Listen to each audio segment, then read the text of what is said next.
Hello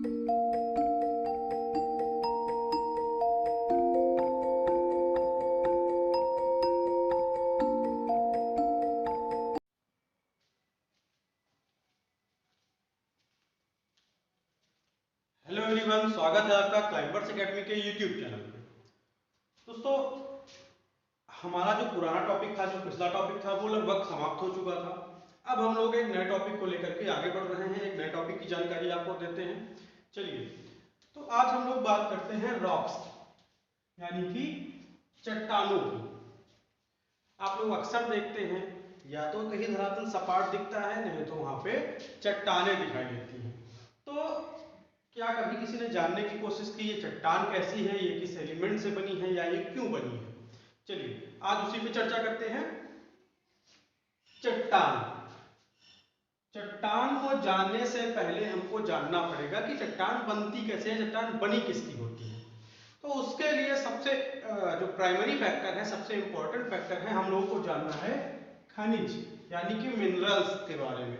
अब आजकल लोग जब फूड डाइट की बात करते हैं, या जब किसी आरओ की बात करते हैं, वाटर फिल्टर की, तो उसमें हम लोग मिनरल्स की बात समझते हैं, खनिज की। तो दोस्तों, कुछ खनिज या लगभग सभी खनिज हमारी पृथ्वी के या हमारी चट्टानों में भी पाए जाते हैं। इन्हीं खनिजों से बनकर हमारी चट्टान बनी हुई होती है, इन्हीं खनिजों से बनकर चट्टानों का निर्माण होता है। तो आइए देखते हैं चट्टान और खनिज क्या होते हैं, खनिज क्या होते हैं। तो निश्चित भौतिक, रासायनिक या आपके परमाणविक संगठन के, फिजिकल जो भी उनका स्ट्रक्चर होगा, रासायनिक जो स्ट्रक्चर होगा, और जो परमाणविक संरचना होगी, वो एक जैसी होने वाली जो भी आपके प्राकृतिक पदार्थ हैं, जो आपके प्राकृतिक पदार्थ हैं, यानी कि निश्चित फिजिकल, केमिकल और परमाणविक संरचना वाले जो आपके प्राकृतिक पदार्थ हैं, वो जितने प्राकृतिक तत्व हैं, वो सारे खनिज की श्रेणी में आते हैं। ये या तो कार्बनिक होते हैं और या फिर अकार्बनिक, यानी कि दोनों प्रकार के मटेरियल होते हैं, ऑर्गेनिक और इनऑर्गेनिक दोनों प्रकार के मटेरियल होते हैं। अच्छा, अब हम लोग ऐसी बात आती होती दिमाग में कि ये चट्टानें जब ऐसी मुक्त अवस्था में पड़ी रहती हैं, तो गोल्ड की चट्टान सीधे सोना ले लेना चाहिए हम लोगों को, या हीरा सीधे ले लेना चाहिए चट्टानों से। तो ऐसा नहीं है। खनिज तत्व जो है, जो भी इनके एलिमेंट है, वो होते तो भौतिक रासायनिक संगठन का प्योर होता, लेकिन उनमें कुछ इम्प्योरिटीज मिली हुई होती है, और इन इम्प्योरिटीज मिली हुई खनिजों को अयस्क कहते हैं। इन इम्प्योरिटीज मिली हुई खनिजों को अयस्क कहते हैं। इन्हीं से प्योरीफाई करके, अयस्कों से प्योरीफाई करके हम मिनरल्स प्राप्त करते हैं। और इन्हीं खनिजों का जो समूह होता है, वो रॉक्स का, चट्टानों का निर्माण करता है। एक खनिज भी हो सकता है, दो या दो से अधिक खनिज भी हो सकते हैं। मोस्टली कोई भी रॉक होती है, उसमें एक या दो खनिजों की प्रधानता होती है, बाकी कई सारे खनिज उसमें मिले हुए हो सकते हैं। तो खनिज चट्टानें क्या हो गई कि विभिन्न प्रकार के खनिजों से मिलकर बनी हुई भौतिक संरचना को चट्टानें कहते हैं। ठीक। धातुओं के अतिरिक्त जो आपके धातु हैं, उनके अतिरिक्त जो भी पृथ्वी के पदार्थ हैं, वो सारे मोस्टली आपके रॉक्स हैं। ठीक।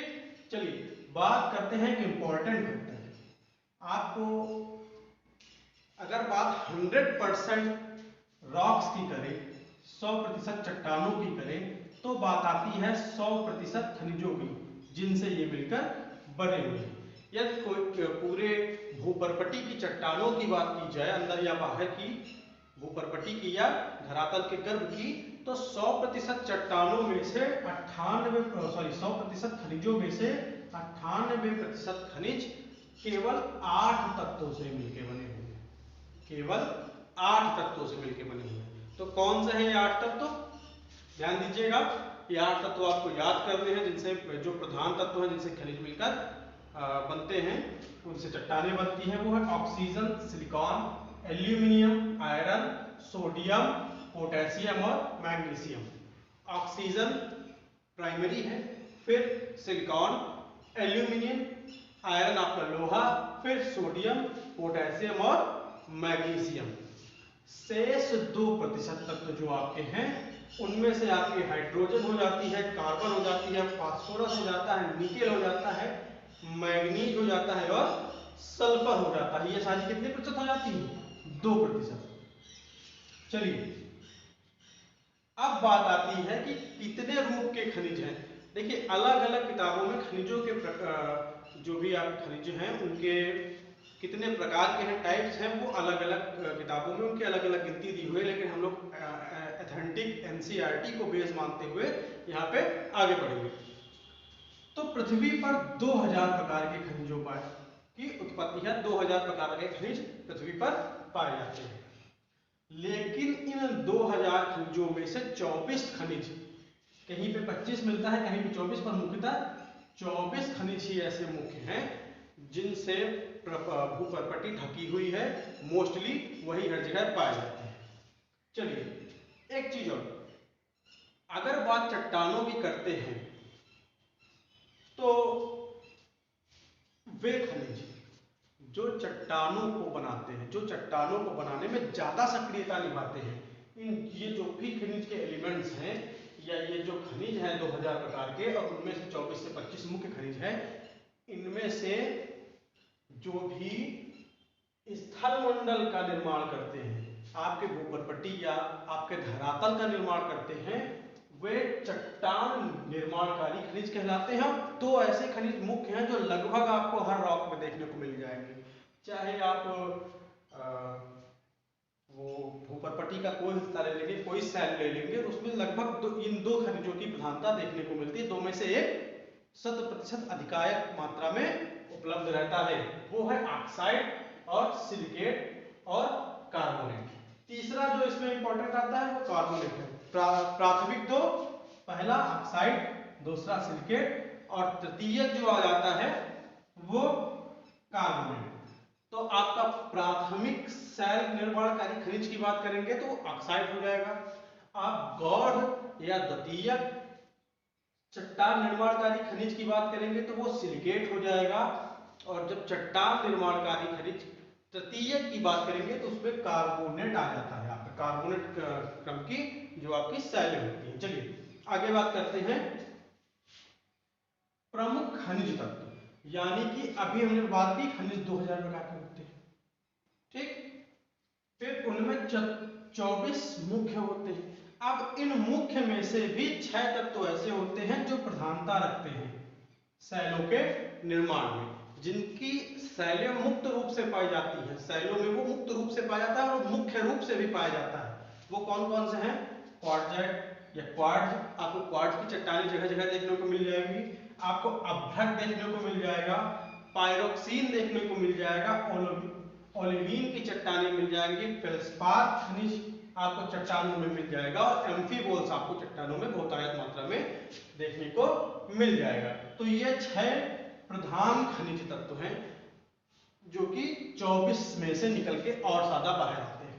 चलिए आज का लास्ट पॉइंट जो बात करते हैं वो क्या है? महत्वपूर्ण खनिज समूह, खनिजों की फैमिली। तो खनिजों के समूह को या खनिजों को के परिवार को उनके 4 वरिष्ठ सदस्यों के अंतर्गत रख के बांटा गया है। कौन कौन से हैं वो 4 प्रमुख? पहला आपका सिलिकेट है, दूसरा आपका कार्बोनेट है, और आपका सल्फाइड है, और चौथा धात्विक ऑक्साइड समूह। देखते हैं निम्नलिखित में से कौन कौन से ऐसे इंपॉर्टेंट हैं जो इसके अंतर्गत रखे गए। हम लोग केवल इंपॉर्टेंट की लिस्ट बनाएंगे, कई सारे हैं पर हम लोग केवल इंपॉर्टेंट की लिस्ट यहाँ बनाए हैं जो आपके एग्जाम में पूछे गए हैं।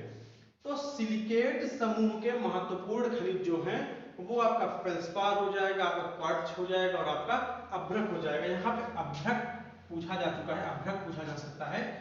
तो अभ्रक आपका जो है वो सिलिकेट समूह का तत्व है।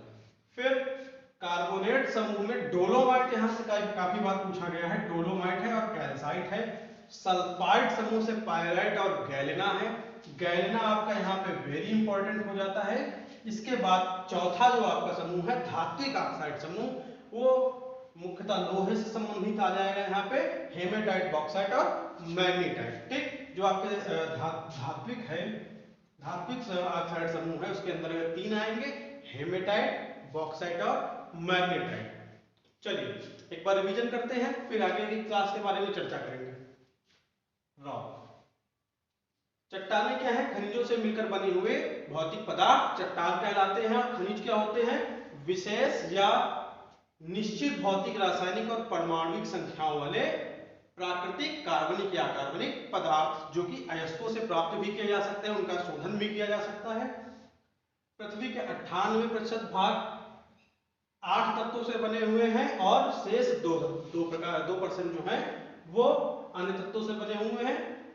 फिर खनिजों के कुल प्रकार जो इस ब्रह्मांड में जो इस पृथ्वी में पाए जाते हैं वो है 2000 प्रकार के, और जिनमें से 24 से 25 मुख्य हैं और इनमें से भी 6 खनिज अति मुख्य हैं। और कुल खनिज परिवारों को महत्वपूर्ण खनिज समूहों में बांटा गया है। कुल खनिज परिवार 4 आ जाते हैं: सिलिकेट, कार्बोनेट, सल्फाइड और धात्विक ऑक्साइड। फिर बात करते हैं, यदि हम आज अध्ययन कर रहे हैं सैलो का, यदि हम इसका प्रोफेशनली अध्ययन करें, एक सैलो पर ही हम रॉक्स का ही अध्ययन करें तो हमको क्या कहें? जैसे अर्थशास्त्र का अध्ययन करने वाला अर्थशास्त्री, वैसे ही शैल शास्त्र का या रॉक्स का अध्ययन करने वाला क्या कहा जाएगा? तो शैल शास्त्री नहीं, उसको बोलते हैं इंग्लिश में पेट्रोलॉजी। शैल चट्टानों का अध्ययन करने वाला कराने वाला जो विषय हो जाएगा वो पेट्रोलॉजी, और अध्ययन करने वाला को पेट्रोलॉजिस्ट। ठीक, चलिए आज की ये क्लास थी। कल हम ये पढ़ेंगे सैलों के प्रकार। आप सभी ने कहीं ना कहीं पढ़ रखा होगा, सैलें 3 प्रकार की हैं: आग्नेय, रूपांतरित और अवसादी। इन तीनों के बेसिक स्ट्रक्चर को देखते हुए हम लोग आगे कैसे बढ़ेंगे कि रूपांतरित चट्टानें किस प्रकार से परिवर्तित होती हैं, उन पे कौन से ऐसे एलिमेंट होते हैं जो चट्टानों को परिवर्तित करते हैं, आग्नेय चट्टानों की उत्पत्ति कैसे हुई, या आग्नेय चट्टानें किस प्रकार से बनती हैं और उनमें प्रधानता किस तत्व की पाई जाती है। ये सारे टॉपिक हम लोग नेक्स्ट वीडियो में क्लियर करेंगे। आज के लिए इतना ही। जुड़े रहिए क्लाइंबर्स अकेडमी से। धन्यवाद।